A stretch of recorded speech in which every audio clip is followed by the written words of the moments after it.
Which is your path? Kemetic religion or the Kemetic initiation?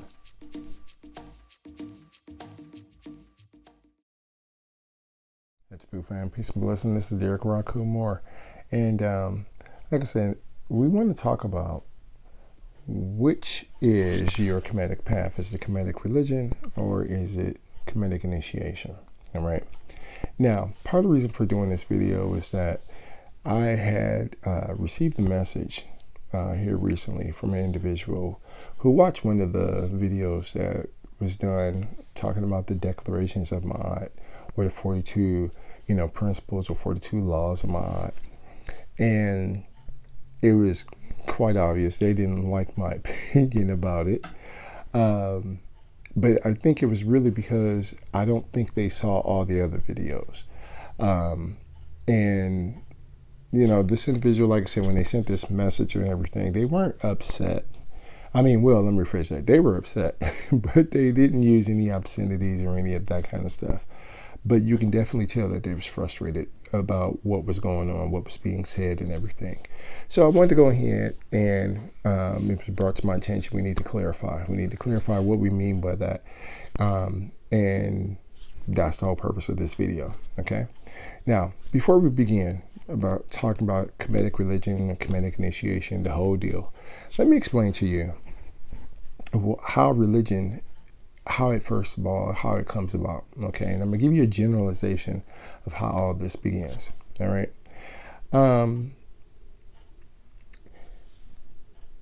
Before society was actually formed, okay, you have like a traditional society, and I want you to kind of imagine and picture the ancient Kemetic people, okay, how they've migrated up the Nile, okay, and they're still settled around the river. They're settled around the Nile River, but they've migrated upward, okay, and they're, basically got all these little small communities or so.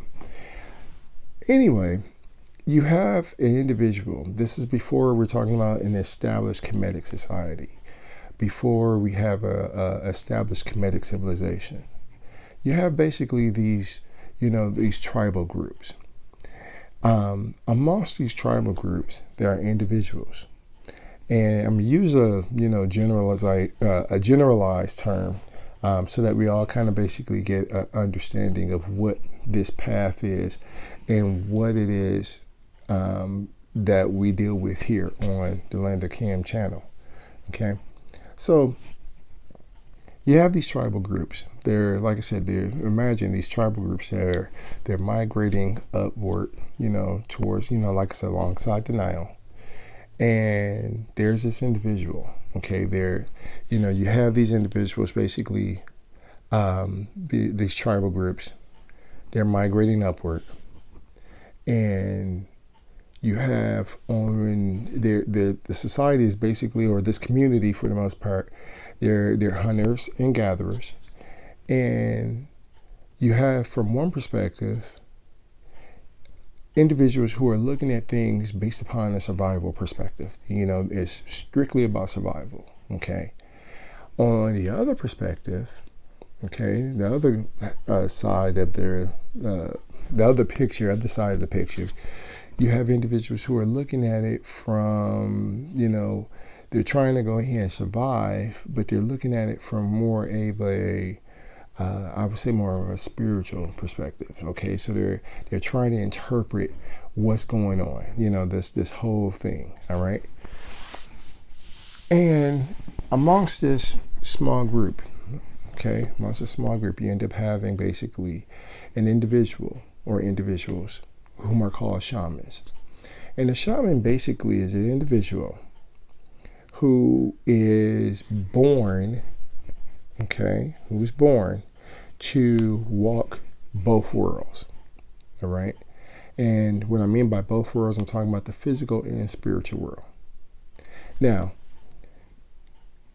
here lately, past 15, 20 years or so, people have been using the term shaman to mean everything, okay? And like I said, and not going to really go into all of that, but I'm going to kind of give you just a generalization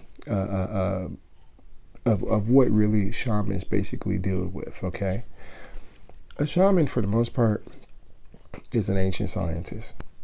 It's an individual who is really trying their best to understand the spiritual world and the physical world and interpret both of them so that it makes sense to everybody, okay? That's really what a shaman deals with, okay? So if you imagine you have this small community, this small developing community, and there's this individual, this shamanic individual, who's going ahead and they're able to still themselves long enough to be able to see certain natural phenomena that are occurring and understand the spiritual significance behind it, and they're piecing it together, okay, so that the entire community actually benefits from, this understanding or from this, the experience. This shaman is basically going ahead and they're doing this, okay? And it is from that shaman, from their perspective, that a religion basically is formed, okay? So what happens is, shaman goes ahead and they, for instance, they say, okay, they're looking at the Nile River, and they're looking at it, annually as flooding. And they notice that, okay, this is annually flooding, and at the time when it floods, I'm noticing that we're having all this, we got all this abundance of animals, this wild game and everything that is coming. But this also corresponds to how the stars are setting and how the sun sets and all this. This is what a shaman is basically charting. They're kind of recording all of this, okay?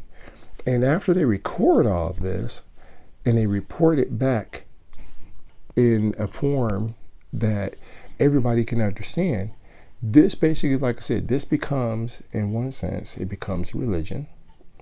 It becomes the basis of education, okay? Because now what happens is, as a result of the shaman going ahead and doing these things, they are codifying it, okay? That's technically what they're doing. Because now, after the shaman's gone ahead and they've put together all these things, okay, and they've stated, okay, this is what's going to happen, this happened, I noticed that this happens, I noticed that this happens. The next year, or the following years that occur, that happen, that basically come up, you have these individuals, even though the shaman might not be there, but you have an individual who's looking at, hey, this is what, this is what the shaman, this is what he said, this is what she said is going on, or what will happen or will occur when this event right here occurs on the river, or occurs in the cosmos. This is what's going to take place, okay? And this is what we need to watch out for, right? So basically, like I said, what the shaman basically did is they looked at the real world, or the physical world. I don't want to say real world, but they looked at the physical world and they looked at the spiritual world. They noticed the things that were occurring, the events and phenomena that were occurring, and they jotted it down. They basically went ahead and tried to make sense out of all of it and piece it all together. And and after they did that, they gave it to the individuals. Like I said, they passed it on to the individuals, and those individuals basically went ahead and they used that as guidelines for the next time this event occurs. This is what they're going to watch out for. Okay, so the reason why we know about how important the Nile was to the Kemetic people is because there was a shaman, or there were shamans who went ahead and they jotted this down. They noted, hey, this occurs when the river, when the Nile River floods, when it annually floods, this occurs. You have these things all taking place. This is what happens in the cosmos. This is what happens to our society. And they interpreted all that, codified it, and passed it on. And that became basically the basis of your tradition. Okay, because it's now you have it. Now think about that. That became the basis of tradition, but all it was is, like I said, The shaman just went ahead and they pieced all these pieces together. Okay? So, because of them piecing all those pieces, or, taking all those pieces, uniting them, taking all those puzzle pieces that were occurring, uniting them, and putting together this picture so that other people can go ahead and follow. The other people who are following, they look at this as this is sacred knowledge. Now, this is not to say that it's not to take anything away from it. It is important information and everything. But in regards to it being sacred, they interpreted it as being sacred, not the shaman. All right? The shaman just looks at it and says, hey, this is coming from the spiritual world. This is coming from the physical world. These are the things that are taking place. So the shaman looks at it from, like I said, for the most part, from a scientific perspective. Now we'll say scientific, spiritual, whatever case, but they're trying to take, like I said, the physical and spiritual phenomena or experiences that are occurring, and they're melding them together. The people who follow the shaman's advice, or the codes, or everything that was listed, that the shaman basically listed that would occur, these are the individuals who went ahead and they look at it and say, okay, this now, after following it a certain number of times, okay, this is becoming tradition. All right? From tradition, it basically spills over and becomes religion. All right? Now, once it becomes religion, then you basically end up having individuals who become the custodians of that religion. They become the custodians of the shamanic knowledge and shamanic information that has been passed down from generation to generation. And these individuals are what we refer to as, most people, what they refer to as priests and priestesses. All right? Now, so like I said, but that's not originally how that information came about. Okay? That information didn't come about it didn't come about as a religion. It just was like I said, from a shamanic perspective, it was just, yes, this is sacred knowledge. This is important knowledge. This is something that's going to help us. We need to treat it, a certain way. But it was the people who went ahead and they took it afterwards. They ended up making this a tradition. And from that tradition, it became a religion. And there you go. So, if you keep that in mind, about this is how religion basically forms. When it comes to Kemetic religion and Kemetic initiation, you have individuals who are basically following something that was already put in place, or something that was put in place that only is, that the early shamans, the early shamanic men and women, that they went ahead and they jotted down. It became tradition. That tradition became religion, and that is the Kemetic religion. Okay? But you had those individuals who were, like I said, who were shamans, who they're born not to do all that. They just come into this, they incarnate into this plane, and they go through whatever experiences they have to go through, but they're supposed to go ahead and look at things from that shamanic perspective. They're supposed to go ahead and look at the spiritual and the physical and piece it together and try to go ahead and make sense of it, out of it for everybody else. All right? So let's explain what's the difference. So I'm kind of giving the difference in a long roundabout way of the difference between religion and initiation, Kemetic religion and Kemetic initiation. But let's put it in real terms. All right? So when we come across the 42 principles, or the 42 declarations, or the 42 laws of mind, and you see some of these declarations that says, I have not seduced another man's woman. I have not polluted water. I have not polluted the land. I have not killed anyone. Okay? That's coming from a religious perspective. Okay. Now, understand what I mean. Some of us,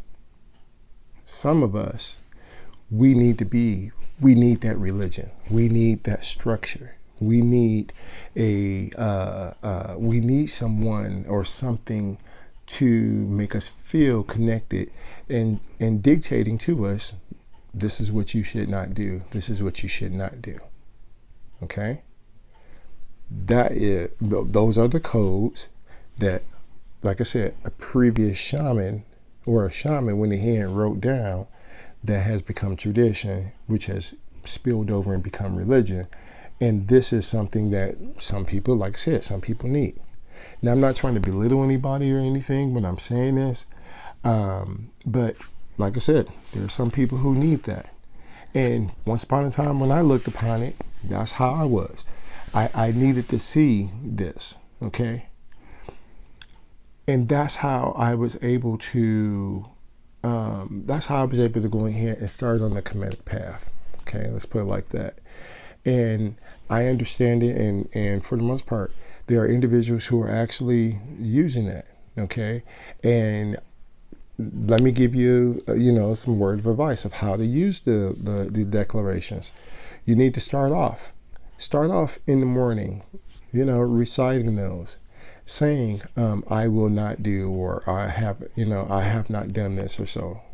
Okay. And at the end of the day, go ahead and do a judgment. At the end of the day, say, I have not done this. Okay. So start off in the beginning. I will not do this. I will not do these. I will not use this.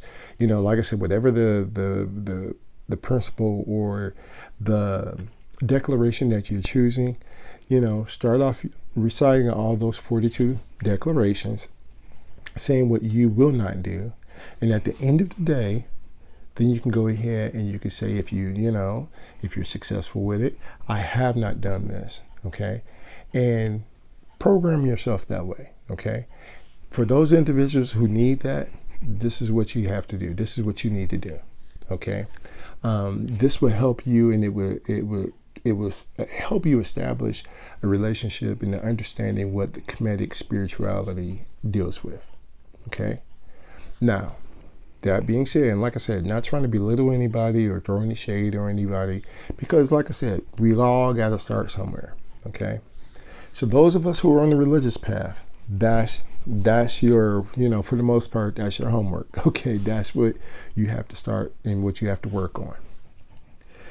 Those of us who are on the initiation path, we already see it doesn't take someone to tell us that we shouldn't seduce another man's wife or shouldn't seduce another woman's husband. Okay.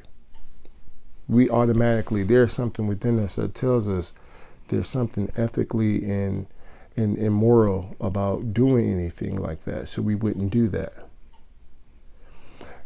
Those of us who are on the initiation path, we don't need someone or a list of anything to tell us it's wrong to pollute the land or it's wrong to pollute the water.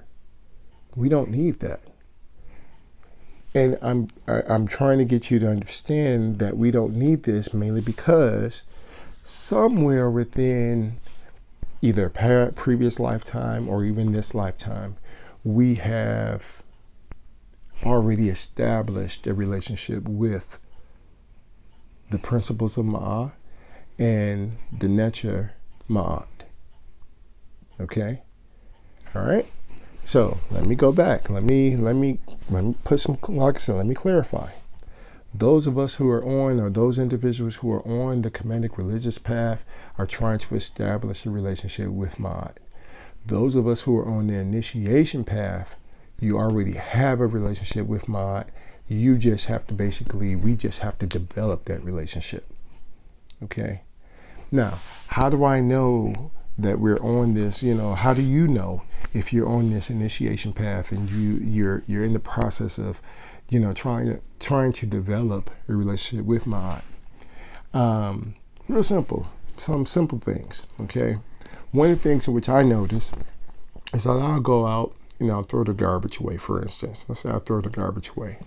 And I notice that there's trash on the ground, and this trash is not my, it's not, it didn't come from my garbage or anything. It's just trash on the ground. Something within me is saying, hey, pick up the trash, which I end up doing. Pick up the trash, even though it's someone else's trash, because the spirits, those local spirits, okay, they appreciate that. Now, when I started off and I started thinking from that perspective, it wasn't, how do you put it? It wasn't it was the reasoning process that I'm having an issue with. This is what I mean when I'm saying trying to establish a relationship with my eye, okay? Because we weren't trained or we weren't educated about local spirits. But for some reason, I understand there's local spirits around who would appreciate me going ahead and picking up trash around a certain area. Okay? They don't want, why would you want that? And you can't really explain it, but you know what I'm talking about. Okay? Now, those of us, like I said, individuals who are on the Kemetic religious path, they wouldn't understand that. That wouldn't make sense to them. But those of us who are on the Kemetic initiation path, makes perfectly good sense. Oh, okay, yeah, that makes sense. I get it. Okay? So the difference between the Kemetic religion and the Kemetic initiation, Kemetic people who are on the Kemetic religious path, for the most part, they're trying to establish a relationship with Ma'at. They're trying to build up like I said, they're trying to go ahead and develop some kind of Ma'at connection. All right, they are totally out of balance, totally out of alignment with the divine, the divine cosmic order of things. And like I said, this is not saying they're evil or any of that kind of stuff. It's just saying that they recognize that they have issues that have been going on in their life, and in this incarnation, they have chosen to go ahead and, hey, we're going to work on this, and this is why they need those laws. They need those principles. They need to follow the 42 declarations of mind. And for those individuals that are doing it, like I said, hey, good job. Let's keep going. We'll see you in the future. Okay. Those of us who are already on the Kemetic initiation path, on the other hand, we already know this. Okay. Again, we know this either from a previous lifetime or in this lifetime, somehow we've made a connection. Whatever the case is, we know who Ma'at is. The issue that we're having is trying to integrate. That was the word I was looking for. We're having an issue of trying to integrate all of this because we've already, those of us who are dealing with the initiation path, you're, for the most part, you're on the shamanic path, okay? And these are the things, these are the signs you need to recognize. But we're trying to integrate these things because in the society that we live in that goes ahead and polarizes one side versus this side, we're trying to make sense out of all of it and piece it all together, okay? So that is the difference between the Kemetic religion and the Kemetic initiation. From my perspective, that's how I see it, all right? So to the individuals who go ahead and, like I said, you're following the 42 laws, you're following the 42 declarations, okay? I understand. I'm not trying to offend you or anything. I don't mean anything by it. But like I said, this is the way in which I think is best for you to go ahead and go about doing things. But those of us who are here and you've been following this for a while, as I stated, we don't need anybody to tell us what is necessarily, quote unquote, right versus wrong. What's righteousness, what is righteous living? We don't need that, okay? We already know that. We got a sense of it. We just need to go ahead and understand how to integrate it and have more and walk by faith, okay? And deal with it, okay? The example I gave before when I was talking about the local spirits or so, we can't see scientifically, because that's the brain set, the mindset that we came from. We can't see the spirits, okay? Some of us might be able to, but for the most part, we can't see the spirits, okay? But we sense them, okay? We can sense that they're there. We sense certain things. And so now we're getting into that process. This whole thing that we're going through, the Kemetic initiation, is giving us a little bit more confidence in dealing with that, okay? So hopefully that makes a little bit more sense. Hopefully that clarifies some things, so that you see I'm not just against people following the Kemetic religion or anything, as I stated before. I'm only authority of myself, not of authority of anything else, okay? And that's what we encourage here on the Land of Cam, okay? So if you got any comments, questions, or suggestions, feel free to drop me a line. Until next time, heads up, peace.